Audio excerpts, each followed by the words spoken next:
Արդեն իսկական վարչապետի կաբինետում կանցկացնենք։ Պարոն Կարապետյան, վերահաշվարկից ինչ սպասելիքներ ունեք։ Ինչ։ Ո՞նց եք հասնելու դրան, որ դուք վարչապետի կաբինետում անցկացնեք։ Ինչ քայլեր եք պատրաստվում անել։ Որտե Փաշինյանն էլ չի ախտել։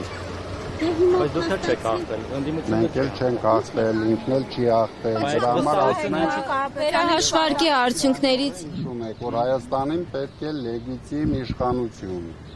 Ինքը չապահովեց դա։ Հիմա ինքը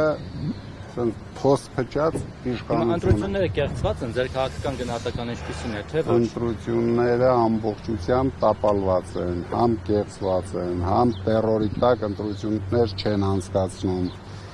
Բոլոր մեր շրջանային համակարգողները կալանավորված են, 770 մարդ ձերբակալվել են։ Հիմա եթե կեղծված են, պարոն հավատում եք այս վերահաշվարկին։ Ինչ։ Ընտրակաշառքի գործով կան ձայնագրություններ։ Բայց այդ ընտրակաշառքի գործով ձայնագրություններ կան։ Ինչի համար են 50-700 մարդ արտարացվել։